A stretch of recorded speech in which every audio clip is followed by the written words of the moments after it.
नाही, चौकशी आणि स्टेटमेंट द्यायचं असलं तर मला त्याची कधीही तयारी आहे. त्याच्यामध्ये काय चुकीचं आहे?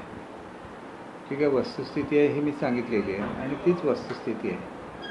मी सांगितलेलं होतं की मी सध्या मंत्री नाही आणि त्याच्यामुळे तुम्ही जर विद्यमान मंत्री किंवा अधिकाऱ्यांशी संपर्क साधला तर त्याला पॉझिटिव्ह रिस्पॉन्स मिळू शकेल.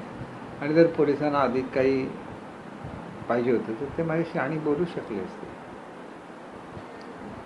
गुन्हे शाखेकडून API अमोल वाघमारे, वरिष्ठ पोलीस निरीक्षक जितेंद्र सोनवणे आणि स्टुडिओ मालक मनीष अग्रवाल यांचे जबाब नोंदवले गेले.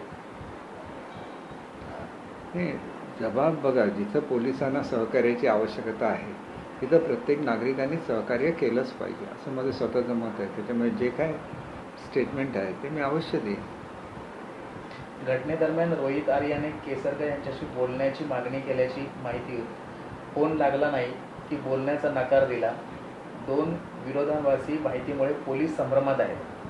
नाही, एक असं आहे की मी पोलिसांना सांगितलेलं होतं की मी आता मंत्री नाही, त्याच्यामुळे तुम्ही जर संबंधित मंत्री किंवा अधिकाऱ्यांशी संपर्क साधला तर तुम्हाला त्याची अधिक मदत होऊ शकेल.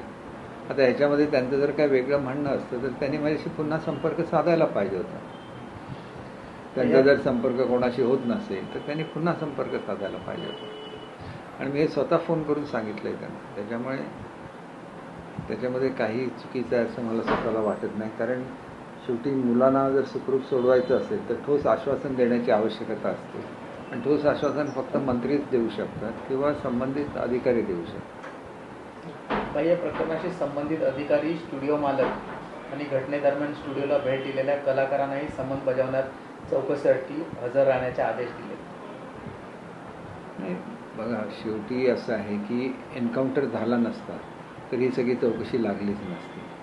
एन्काउंटर झालेला आहे त्याच्यामुळे चौकशी होणार हे उघड आहे आणि त्या चौकशीला सर्वांनी सहकार्य दिलं पाहिजे. गुन्हे शाखेकडून सविस्तर तपास सुरू आहे. वाटाघाटी सहभागी अधिकाऱ्यांचे जबाब नोंदवले जात आहेत.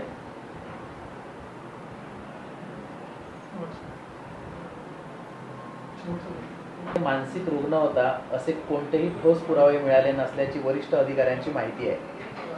नाही, मी त्यांना कधीच मानसिक रुग्ण म्हटलेलं नाही, त्याच्यामुळे मला हा प्रश्न विचारणं चुकीचं आहे. जे एक म्हणजे मुलांना ओलीस ठेवणं ही अत्यंत चुकीची बाब आहे. ती त्यांनी केली, मुलांची सुखरूप पोलिसांनी सुटका केली, याच्याबद्दल पोलीस दलांचे आम्ही आभारी आहोत. फक्त त्याचा जो दुर्दैवी मृत्यू झाला त्याच्याबद्दल दुःख आहे.